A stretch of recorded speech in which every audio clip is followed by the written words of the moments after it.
Hey guys, my name is Swanya and you are watching Swan Unleashed and आज मैं आपको एक ऐसी कहानी बताने वाली हूँ जिसमें की है बहुत सारा ड्रामा, पॉलिटिक्स और पैसा. So come on, let's dive into the story of Operation Zeppelin.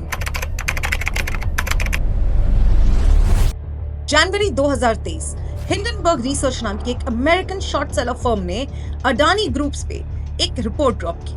Allegations थे shell companies, stock manipulation and fraud. और इसके बाद अडानी का शेयर मार्केट में फ्री फॉल शुरू. हिंडनबर्ग रिसर्च की एक रिपोर्ट में आज अडानी ग्रुप के शेयरों में भारी गिरावट देखी गई. 10 लाख करोड़ का मार्केट वैल्यू लॉस. इन्वेस्टर्स का तो ट्रस्ट ही हिल गया और भारत के सबसे बड़े कॉर्पोरेट एम्पायर पे सवाल खड़े हो गए. क्या सच में ये रिपोर्ट सच्ची थी या फिर एक वेल प्लान ग्लोबल अटैक था एक भारतीय व्यवसाय को गिराने का?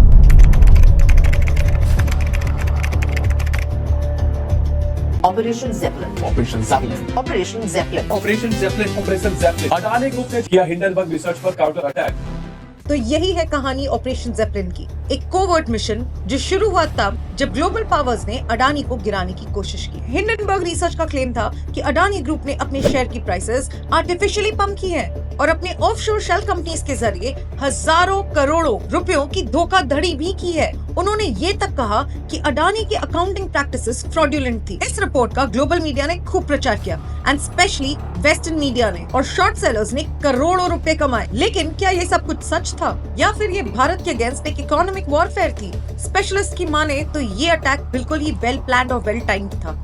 इस समय भारत के पास G20 प्रेसिडेंसी थी जहां अडानी ग्लोबल इंफ्रास्ट्रक्चर और नेशनल प्रोजेक्ट से जुड़ा हुआ था. अडानी ग्रुप ने इसे एक पर्सनल और नेशनल अटैक माना और तुरंत शुरू किया ऑपरेशन ज़ेपलिन. इस ऑपरेशन में उन्होंने हायर किया आर्टिसन ग्लोबल नाम की एक एलीट कंसल्टिंग फर्म को जो फॉर्मर मोसाड एजेंट्स और साइबर इंटेलिजेंस एक्सपर्ट से भरी हुई थी. आर्टिसन ग्लोबल का काम था हिंडनबर्ग के फाइनेंशियल बैकर्स और उनके ऑफशोर नेटवर्क्स को ट्रेस करना, उनके पॉलिटिकल और मीडिया कनेक्शंस का पता लगाना, डिजिटल मिस इन्फॉर्मेशन कैंपेन को रोकना और इंडियन रेगुलेटरी बॉडीज के साथ मिलकर जांच को पूरी करना. यानी एक पूरी तरह से हाईटेक इंटरनेशनल लेवल की इन्वेस्टिगेशन करना. मोसाद दुनिया की सबसे फियर्ड इंटेलिजेंस एजेंसी है जिसके पास साइबर सर्वेलेंस में और काउंटर इंटेलिजेंस में अनमैच्ड एक्सपर्टीज है. According to the sources, Artisan Global के मोसाद ट्रेन्ड एक्सपर्ट्स ने अडानी के खिलाफ चल रहे digital sabotage and misinformation campaign को न्यूट्रलाइज किया. उन्होंने अनकवर किया कि हिंडनबर्ग केवल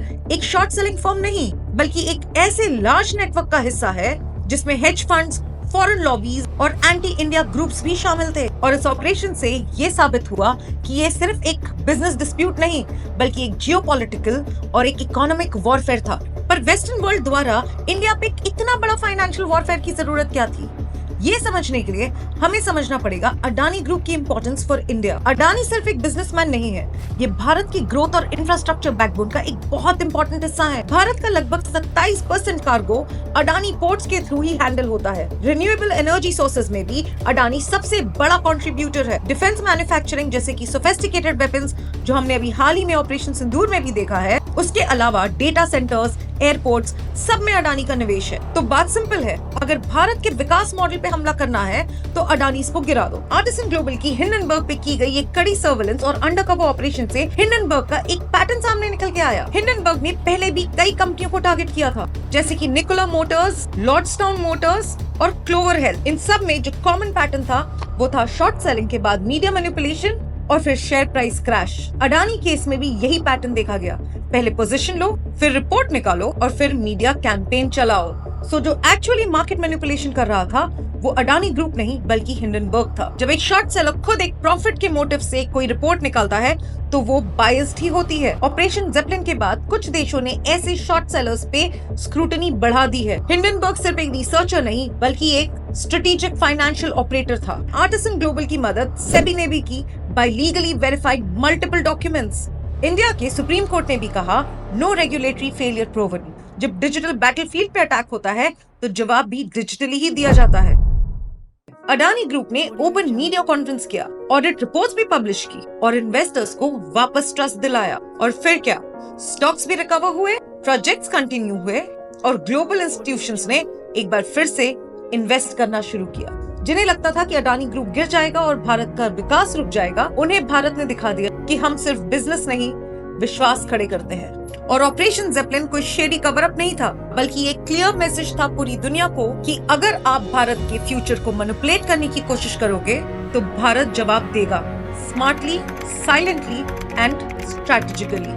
ये लड़ाई थी एक बिजनेसमैन की फॉर हिज सर्वाइवल, जिसे गौतम अडानी ने बहुत ही बखूबी से जीता है। अडानी ग्रुप ने दिखा दिया कि भारत कोई हार मानने वाला देश नहीं, बल्कि एक गेम चेंजर है। आज भारत एक ग्लोबल लेवल पे खड़ा है और किसी शॉर्ट सेलर के नोट से हिलने वाला नहीं। तो ये थी कहानी ऑपरेशन जेपलिन की, which is also known as India's cyber surgical strike। और हाँ, ऐसी कहानियां आप उन यूट्यूबर्स से कभी नहीं सुनेंगे जो भारत के लिए एक फॉल्स नैरेटिव पूरी दुनिया में फैलाते हैं। जब हिंडनबर्ग रिपोर्ट आई थी तो चीख चीख के गौतम अडानी को मोदी का दोस्त कह रहे, और अब जब ऑपरेशन जेपलिन में सच्चाई सामने आई है तो सबके मुंह बंद है। अंदर से एक फीलिंग आती है कि आज मूड नहीं कर रहा, इसे कल देखते हैं इस काम। मुंह खोलेंगे भी कैसे, शर्म तो जरूर आ रही होगी। बट हाँ, ऐसे लोगों से दूर रहिए, उनके एजेंडा को सीरियसली मत लीजिए। जिस तरह से वेस्टर्न मीडिया और ये शॉर्ट सेलिंग कंपनीज भारत की आर्थिक स्तंभों को नुकसान पहुंचाने की कोशिश कर रही थी, वैसे ही ये कुछ फर्जी यूट्यूबर्स भी अपना प्रोपेगेंडा चलाते रहते हैं भारत के अगेंस्ट। इनसे सावधान रहिए। जय हिंद, मिलते हैं नेक्स्ट वीडियो में।